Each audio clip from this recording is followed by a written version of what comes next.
Is it from, is it FamCoin. from, is from Fam? FamCoin. Yep. You probably. I don't know how long it'll take to get you a notification up there, but Actually, the notification just came on. What I'll do is I'll wait till my grandfather clock. oh, I okay. know, old school. So it's sending out the notifications, I guess, to everybody right now. Yeah, so I'll hop on once the grandfather clock runs its course. Don't Okay. worry, it's not the full old school Oh, type. it's all good. It's a good talking point. So let me go ahead and hop on. Hmm. Is it from? Is from Fan? It's not the full Tyson's type. So it's a good talking point. So let me go ahead and hop on.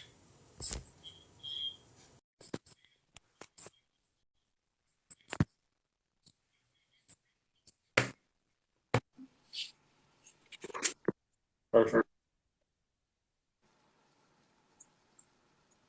Recording in progress. Uh-oh.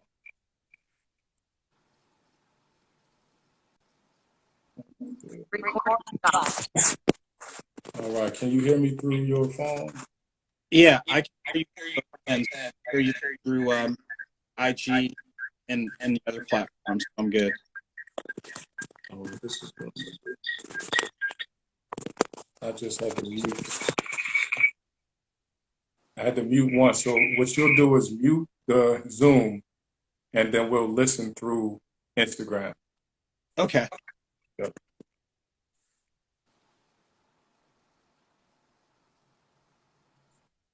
How you doing, Miss Michelle Rose? Can you hear me through Instagram? I can hear you through Instagram just fine, and I've got it muted on the other end. All right. So the echo should have gone away just now. Okay. All right. We got a few people in here. Let's, what time is it? 6:01. Let's give them a few seconds to try to trickle in. No problem.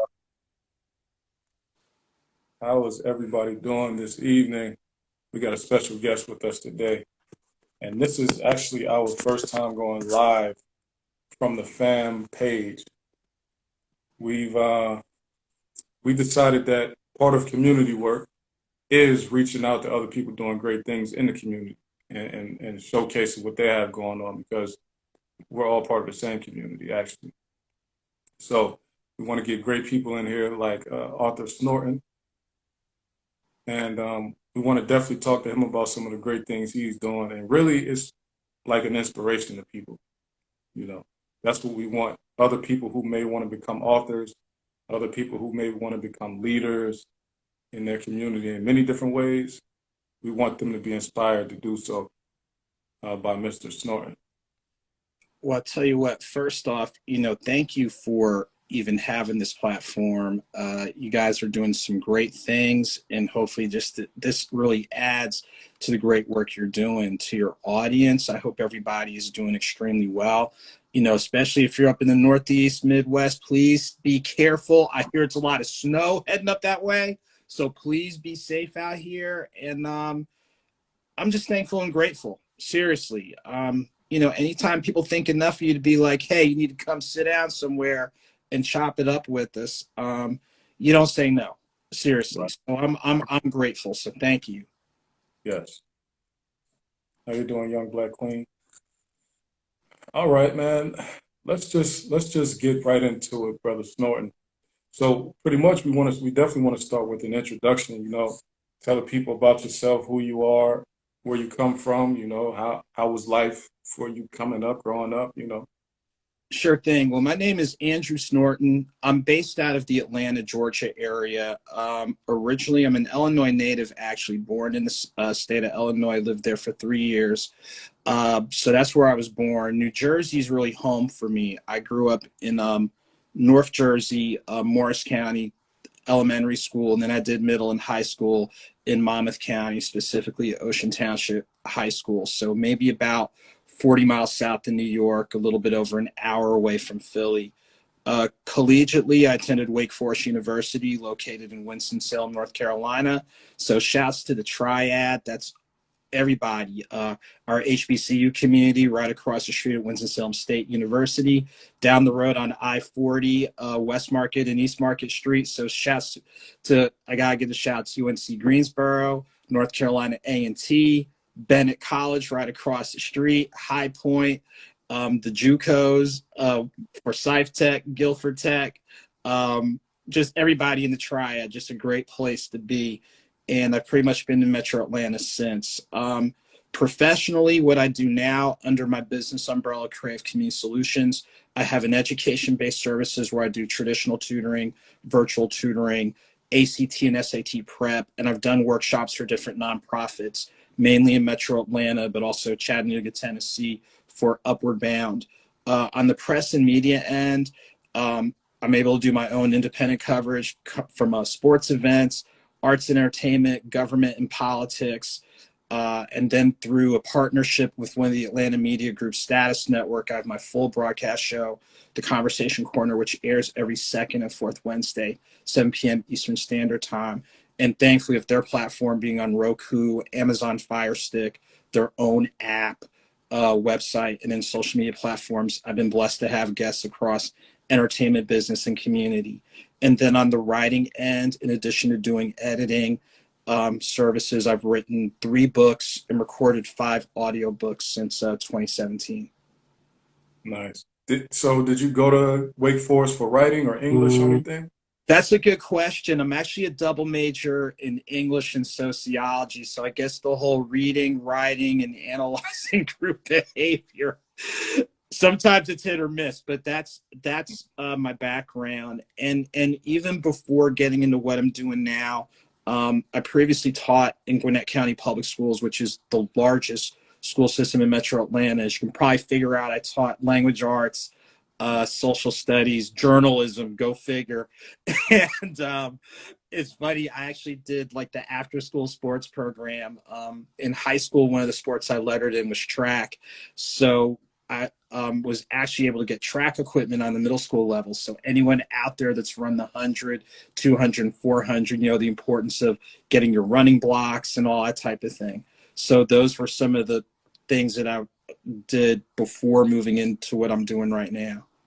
Yeah. So like growing up, did you want to be a writer? What did you want to be growing up? Like? Oh, let's see. Growing up as a kid, I wanted to be a baseball player. But then once you get to high school and you realize if you can't hit a fastball, you can't hit a curveball, you're not going to last too long. Right.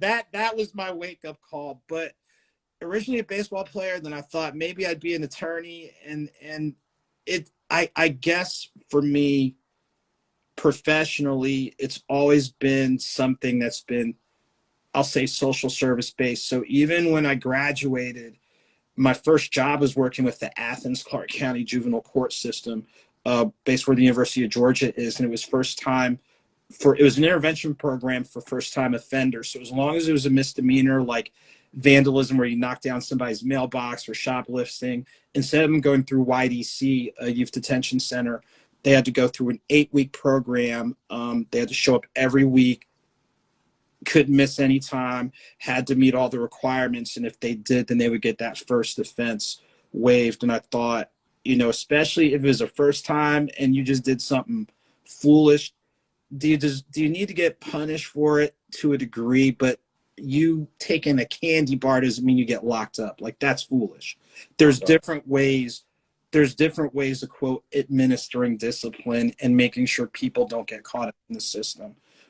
So that was really my first job. And then after that, I taught middle school, like I mentioned before. And when I transitioned out of the classroom, I did a lot of grant writing for one of the nonprofits that me and a few colleagues established, the LEAD Foundation.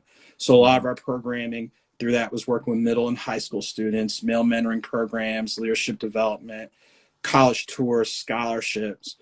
And from there, it just kind of transitioned, like a number of people. Just take inventory of what you're good at, what you enjoy doing, and go where it takes you. And, you know, think about it. It took me here for tonight's interview. So that's a blessing. Seriously, that's a blessing. Definitely. I don't have as extensive of a background as you, of course, in community work, but I also FamCoin, this page that we're having this live discussion on, is also actually a charity cryptocurrency. So a nice substantial portion of everything that we do is all based around community and helping the community out. We've already gone into schools to teach kids about cryptocurrency and understanding the blockchain. We haven't just gone around telling everybody, hey, just buy ours, don't worry about anything. No, we've been actually teaching people about the blockchain, starting with children in the school systems in Ohio. So that's working out for us. Actually, a large company had us come in and teach their employees about cryptocurrency.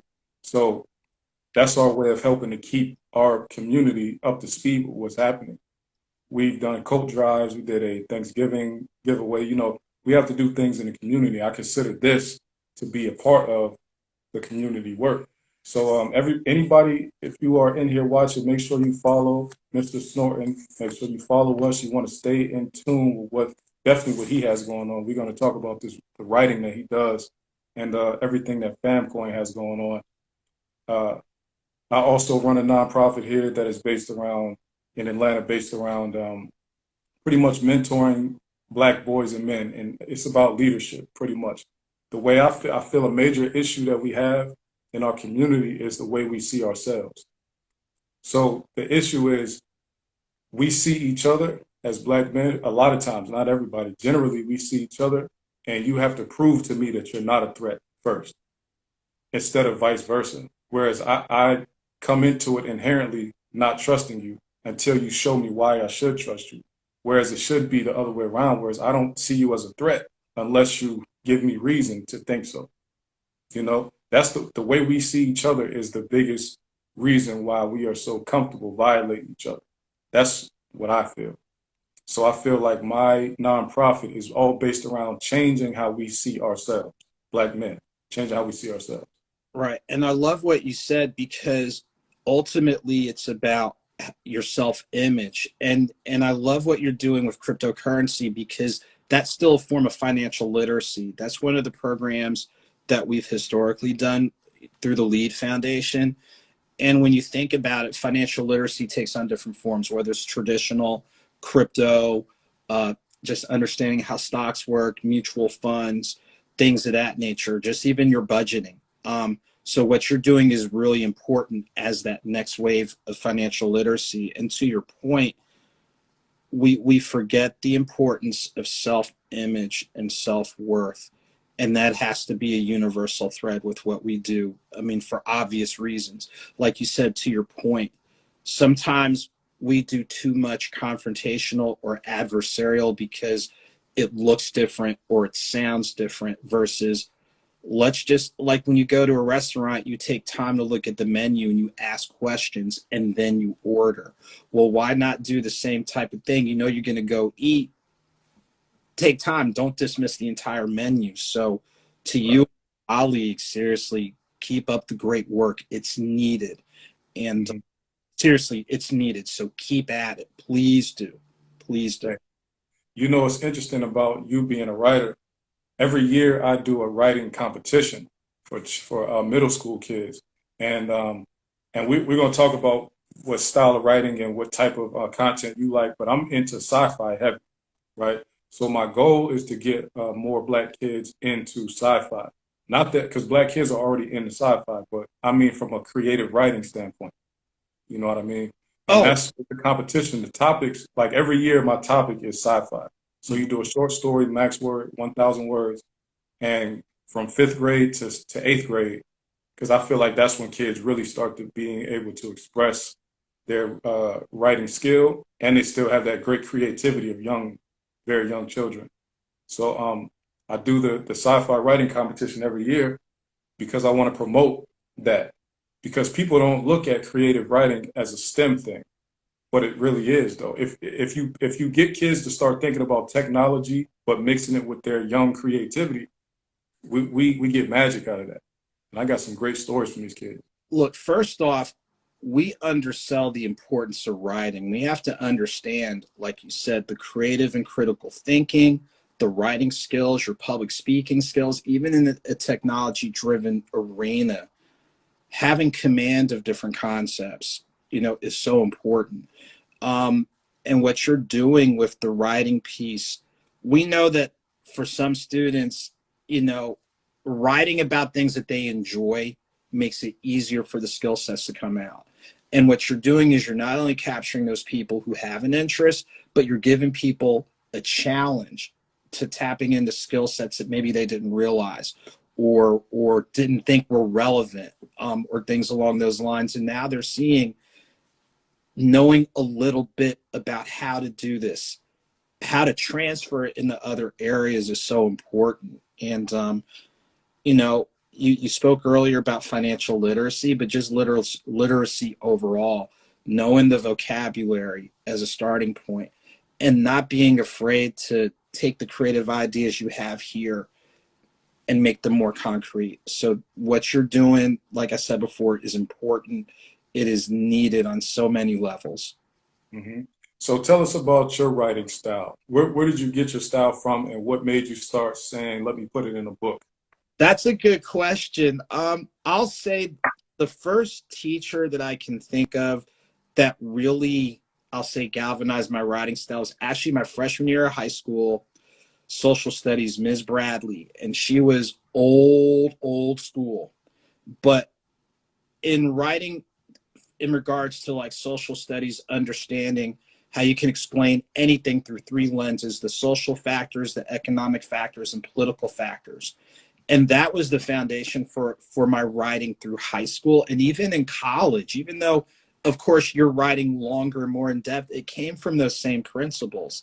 Now, fast forwarding to the books that I've written, I've been all over the place, to be honest with you. So like the three books I've written are going in totally different directions. So the first book, Deeper Than Your Deepest Sleep, Thoughts in Love with Joseph Norton, this is a poetry book. And it's Right. based on so the backstory on the title is, I was fortunate to attend the memorial service for Dr. Maya Angelou. A lot of people might not realize she was on faculty where I went to college, Wake Forest University, for a little bit over 30 years. In fact, the professorship that she had, the Reynolds Scholar, that's a lifetime appointment. So the only reason you're not one is if you pass on or if you do something like totally, outlandish. But I was able to go to her memorial service. But when I got my invite, it was the name of Joseph instead of Andrew.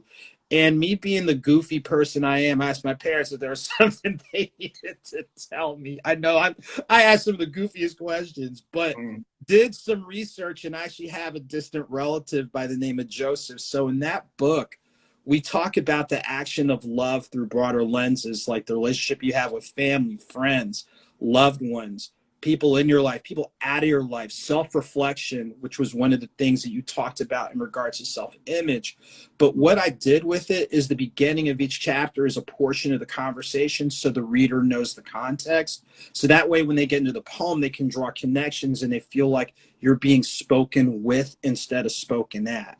And like I said, that was my first book that I did in 2017. And I'll tell you a quick story before I pivot to the other books.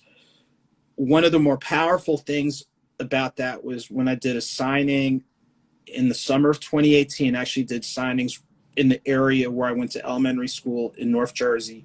Then that afternoon did a signing in the area I went to high school. And one of the chapters deals with transitioning out of a breakup.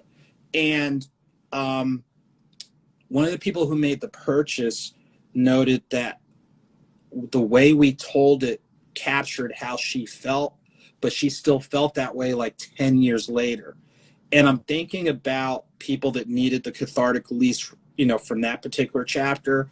But even the bigger thing is some people are walking around feeling like they're not loved or they don't love themselves or things along those lines.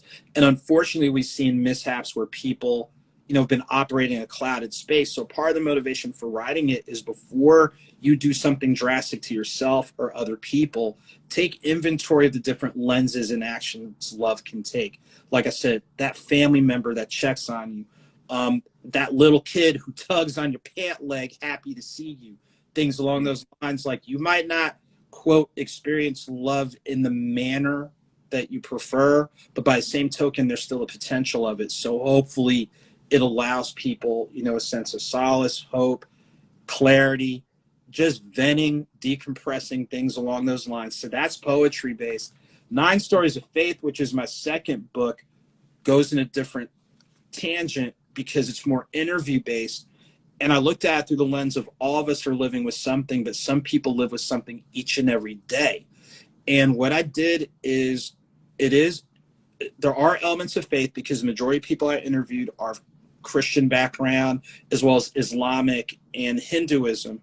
And they're not only talking about their biggest daily challenge, whether it was a physical health issue, mental health issue, life after incarceration, but they talked about how through the lens of their respective faith, their best usage of best practices in health and wellness, their support network, and probably just as big, changing what's going on between your left and your right ears, how they can still live lives of power and purpose. So even if, quote, you've fallen short, it doesn't mean you've fallen off. And then just having that interfaith conversation. So even in the intro, I know for our Islamic colleagues, when you do the traditional greeting, wassalamu alaikum, alaikum assalam, it's peace unto you and peace back. Now, you might not be a Muslim, but you can't, I mean, come on, if people are greeting you in that respectful a manner, come on. Or even for people that go to church and they have expressions of friendship, what are you doing? Peace unto you and peace back. So if we do a better job of talking about, let's say, these commonalities within the faith community, there's no telling potentially what we could do in regards to stewardship, advocacy, social change, things along those lines. And even if faith isn't your thing, the fact that these are people who are living through things and still able to do something. So it lets you know that you have the capacity to still do. So I go from poetry to interview to sports. And remember how I talked about, realizing in high school I couldn't swing a bat. So, I mean, not 9 Stories, Nothing Minor focuses on my sports coverage of minor league baseball, mainly in North Carolina, South Carolina, Georgia, Alabama, Tennessee, and Mississippi.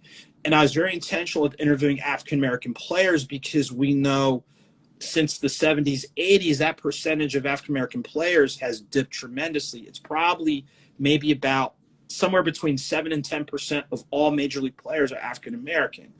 And I know that, for example, images are important. So I was very intentional with interviewing mainly African-American players, a few of whom are actually in the major leagues right now.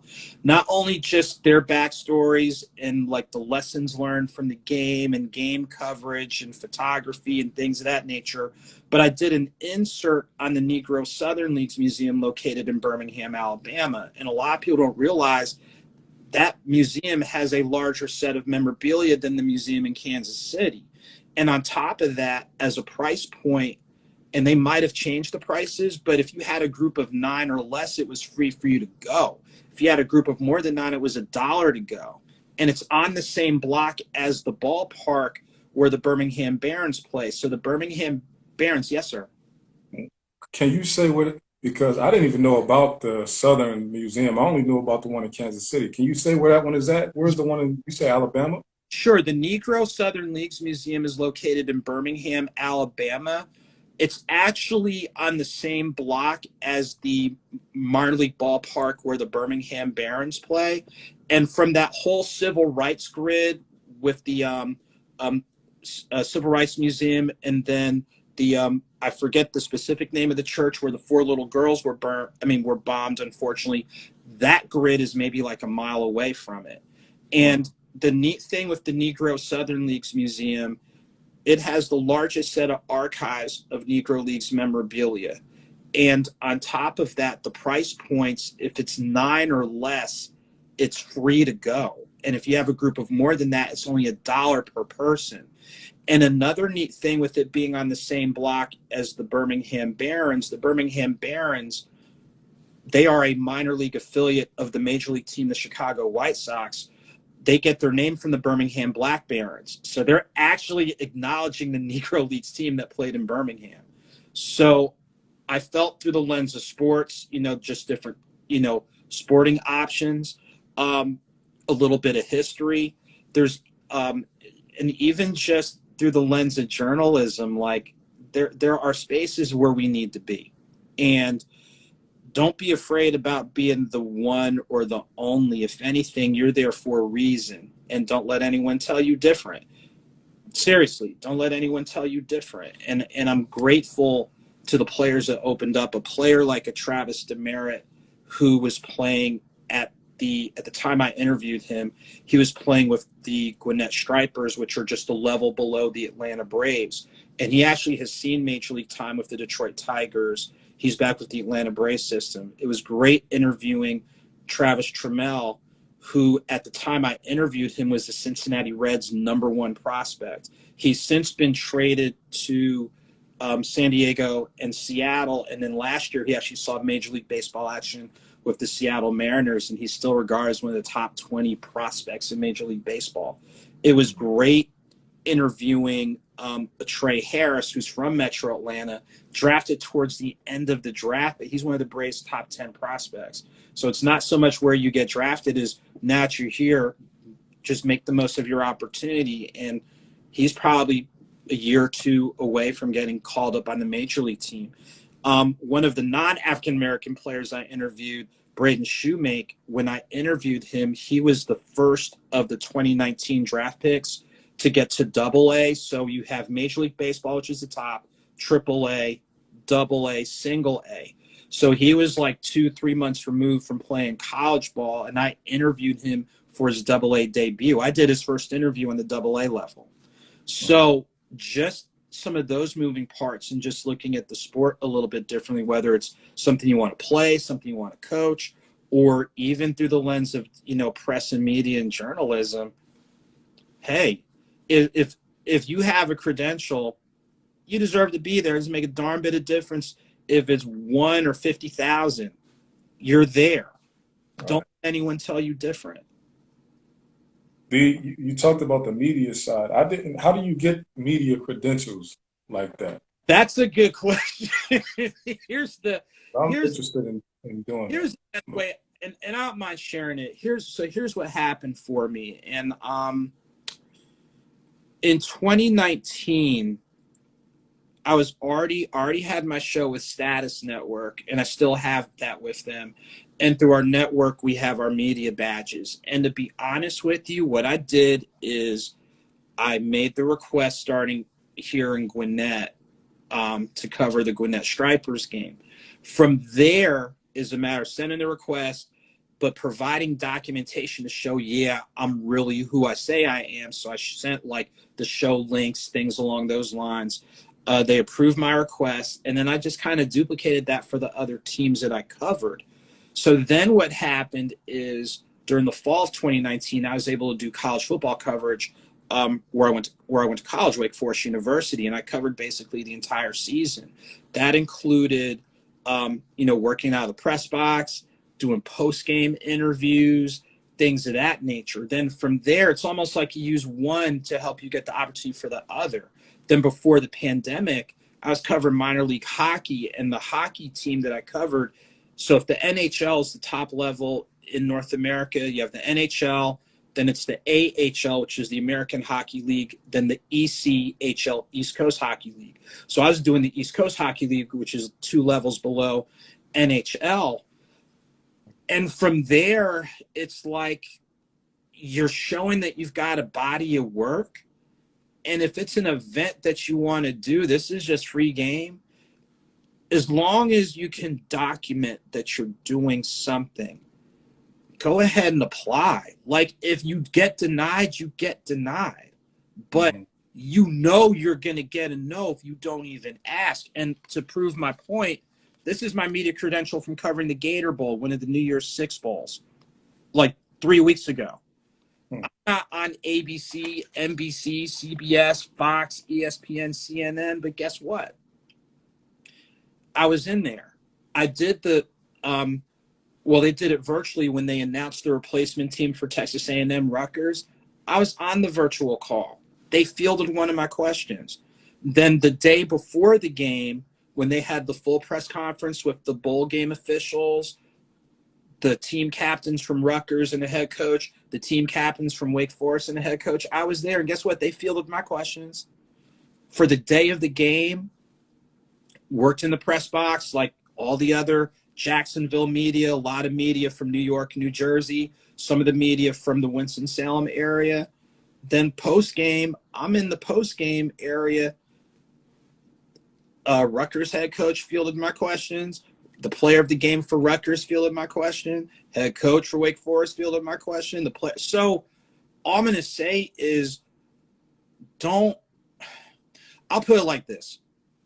The size of your platform is important to a point, but what's more important is if you have a platform, use it constructively. You never know where it's going to take you. And if you had told me that I would have been covering a New Year's Six bowl game, covering, a college football team, where I went to school, but in one of the Power 5 conferences, or heck, even chopping it up with you, for crying out loud. So don't short sell your talents. Even if other people want to short sell your talents, don't you be one of those people. Right. Seriously, don't be one of those people. And hey, the only thing you can do is try. You might not get it, but you're never going to get it if you don't ask, or if you don't hone your skills, or don't, challenge yourself. Step out of your comfort zone a little bit. Like covering minor league baseball, yeah, to be honest with you, I was the only person that looked like me in the press box. Mm-hmm. And then I was the only person at all doing pregame interviews. And in a lot of cases, I was the only person doing postgame. And even what I did to get a better respect and appreciation for what photographers do, like for minor league ball, I would spend 3 innings in those boxes where the photographers are and do my own photography. And there are a couple times I had a guest photographer that worked with me. But you learn how to do, and you have a better idea of what it can look like. That might not be your expertise, but if you have to do it, you can do a capable job. College football, even this past season, I would spend the first half of the game on field doing video clips and photography. Then the second half, I'm up in the press box writing up my stuff. And then what made it a little bit easier this year, because of COVID, they did post-game through Zoom.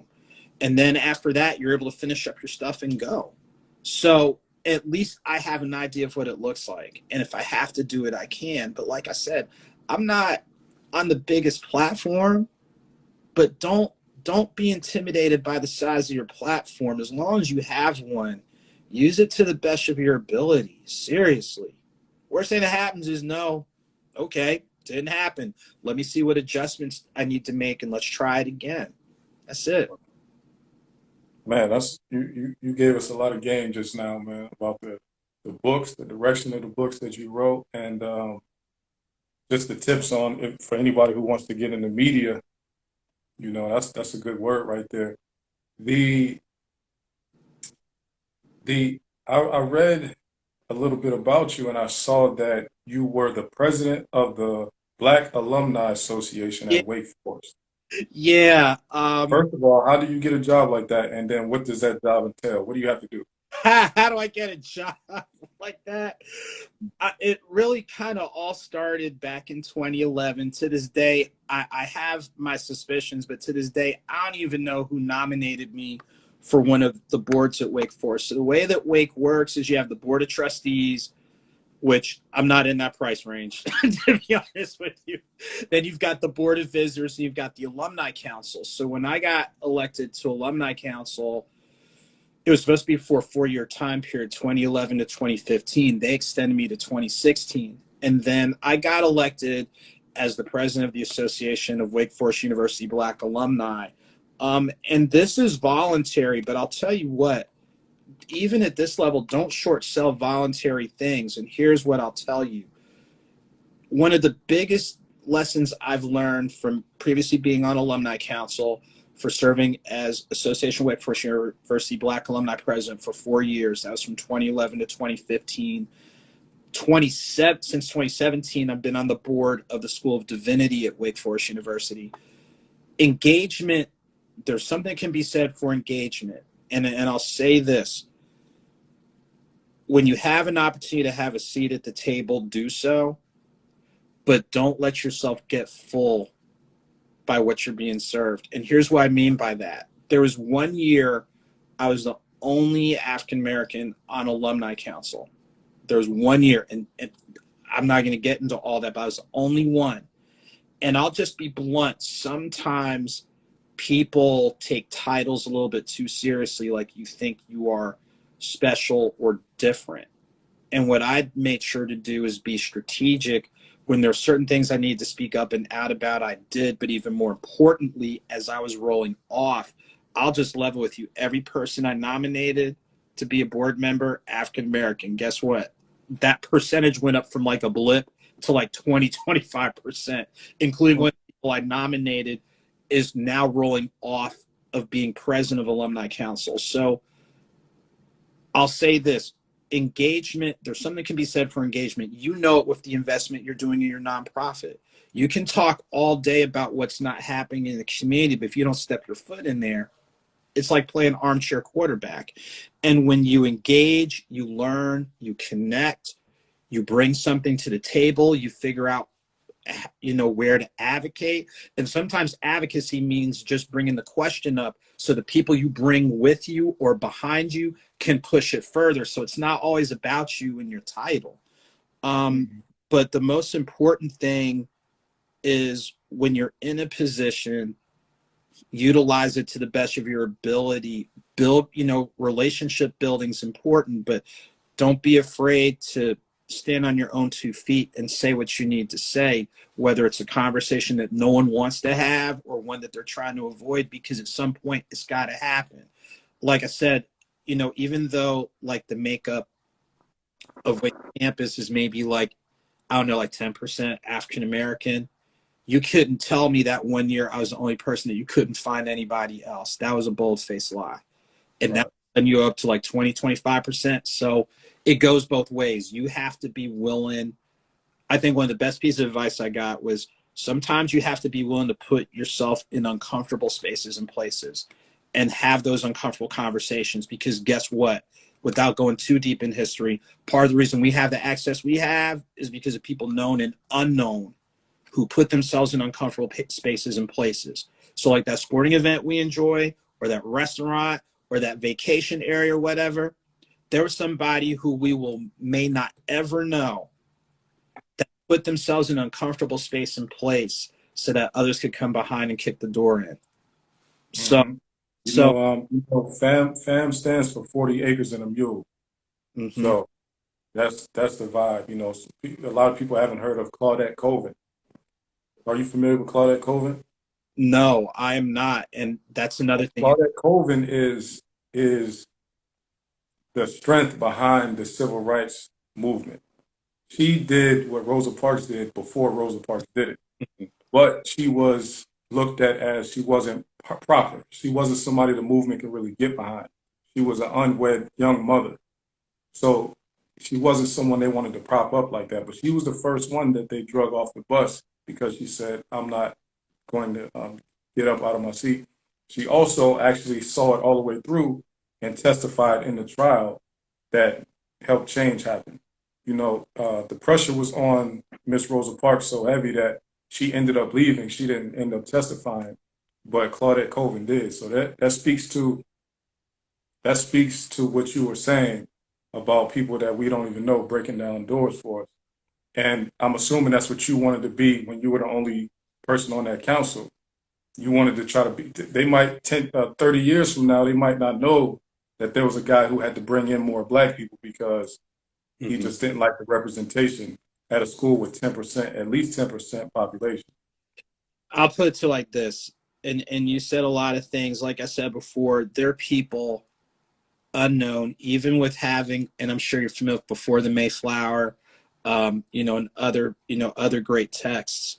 There are people unknown that made sacrifice. I'll tell you something else, and how they say you have a praying grandmother. I'll tell you what, some of the people who quietly were the biggest advocates for me as a student were the staff, the lunch lady, the custodial staff.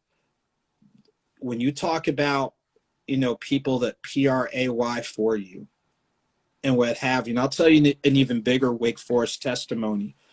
She's retiring now as provost at the University of Nevada, Las Vegas, Dr. Barbie Oakes. But to talk about a powerful testimony, a little bit about Wake Forest history. There's actually a town called Wake Forest outside of Raleigh, North Carolina, so where the current campus is in Winston-Salem has been there maybe since the 50s. The coming full circle piece is Dr. Oak's grandfather was one of the people on the construction crew for the Salem campus. However, it wasn't until the early 1960s until the first black student was there. So at the time he was on that construction crew, African American black students weren't even allowed to be on campus. And I'll tell you another interesting twist. Dr. Martin Luther King Jr. actually spoke at Wake Forest before they admitted black students. That's a little known fact. But I'm saying all that to say she went from her grandfather helping build that campus, but students who looked like you or me couldn't go, to where she graduated from there, came back years later, faculty, went all the way up to assistant to the provost, then got the provost position, which is basically a step below the university president, the University of Nevada, Las Vegas. So I'm saying all that to say, don't worry about where you start from. Just get started, and you never know where it can take you. And don't think, to your point, yeah, having whatever the presence or polish or whatever has a space in place, but it's bigger than that. If you are passionate and purposeful in the things that you're advocating for are about your individual growth, your collective growth, your community growth, don't worry about the delivery. Just deliver the message. Don't worry about the delivery. Deliver the message. Yeah. Seriously. So we could, like when I taught, kids might not have known the vocabulary. I'm like, just describe what you're talking about, because it gives me an idea that you know the idea. We can always fill in the vocabulary later, but no, don't worry about your delivery. There are people that are smooth as silk and don't know a damn thing of what they're talking about. It's true. It's And true. that might be as smooth as sandpaper, but they've got a whole lot more substance. So don't be worried about your delivery. Just worry about delivering the message. Somebody will definitely pick it up. I'm not going to keep you too much longer, but what I wanted to do real quick, for anybody who wants to become an author, can you give them 3 tips? 3 tips to think about before starting a book, or, while they're in the process of writing it, just 3 good tips for them. Yeah. First thing is get started. And I know people have heard that. The 3 main things I'll say is get started. Don't worry about putting it down perfectly. Just put it down.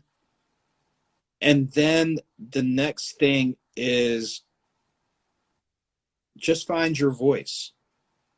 Those are the 3 things. The first thing is getting started. There's no magic formula. Everybody kind of starts the same way, whether you get one of those old school composition books, you talk into something or whatever. The first thing is get started. And the second thing, it has to be a habit. Like, it's not like I'm going to sit down and write a book in one day. It doesn't work that way. Right. You have to figure out what consistency looks like for you. So, for example, if you had a fitness goal and you worked out 4 days a week, 5 days a week, maybe that's your baseline. Or if you had a cooking goal and you cooked every other day, maybe that's your starting point. So consistency looks different to different people, but figure out what consistency looks like for you. And then just find your voice. So whether you're doing poetry or interviewing or whatever, find your voice and find your style. And as a side note, just like we're doing now, we're talking with, we're listening to, we're sharing and exchanging.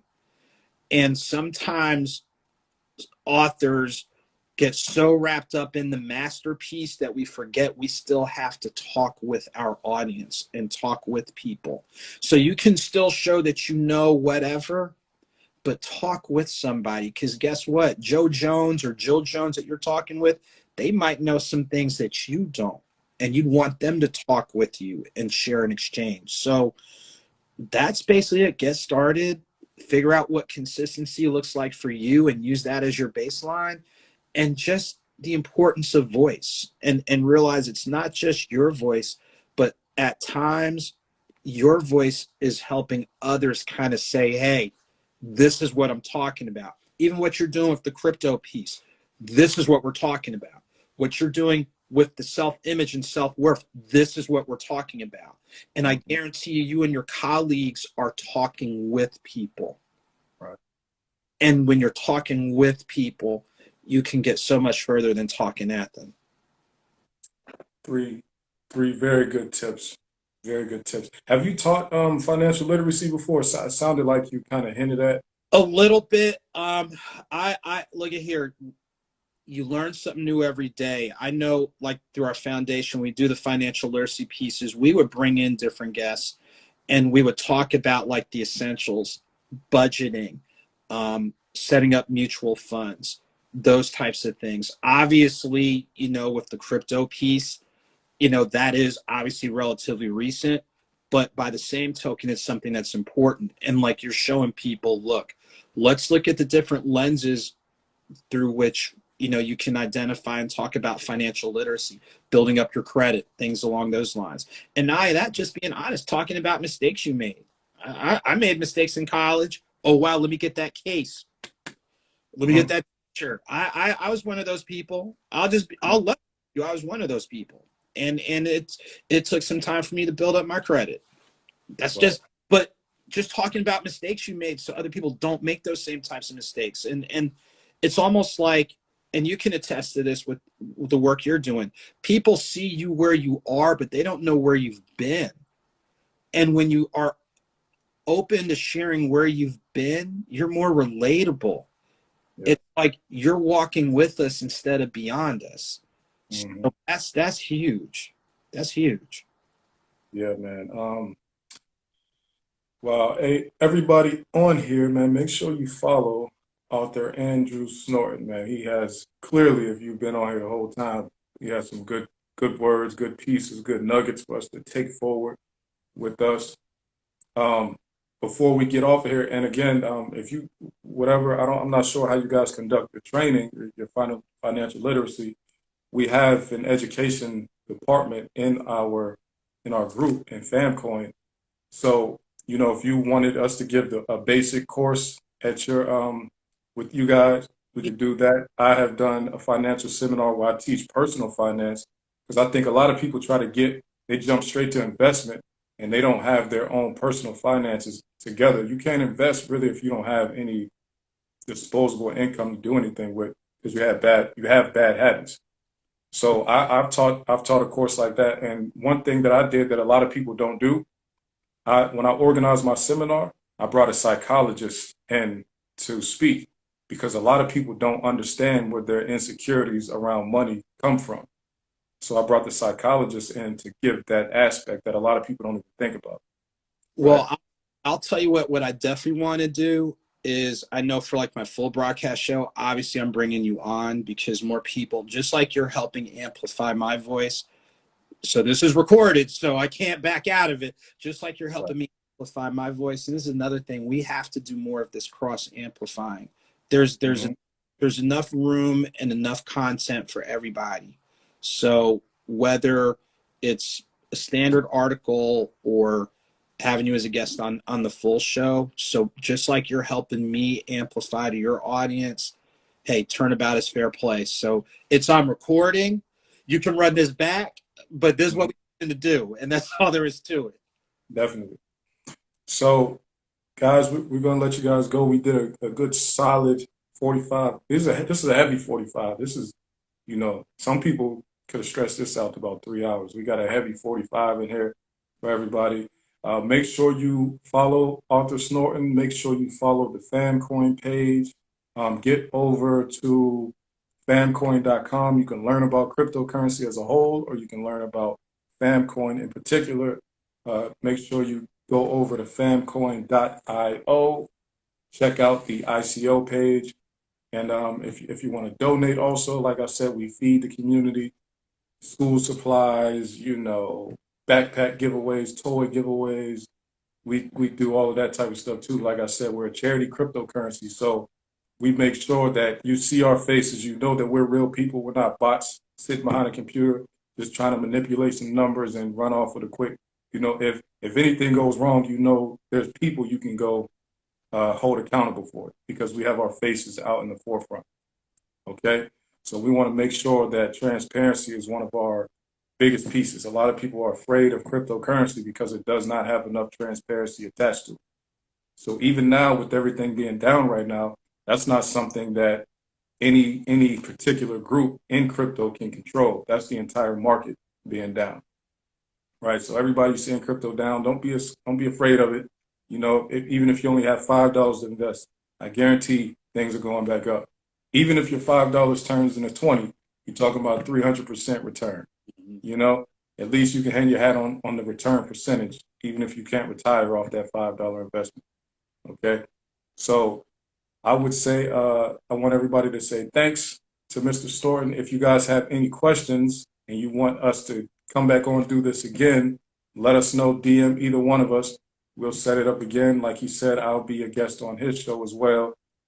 And stay tuned for the next FAM conversations, guys. Thank you for joining. All right. Thank you for having me. And again, everybody take good care out there. Seriously. All righty. Peace.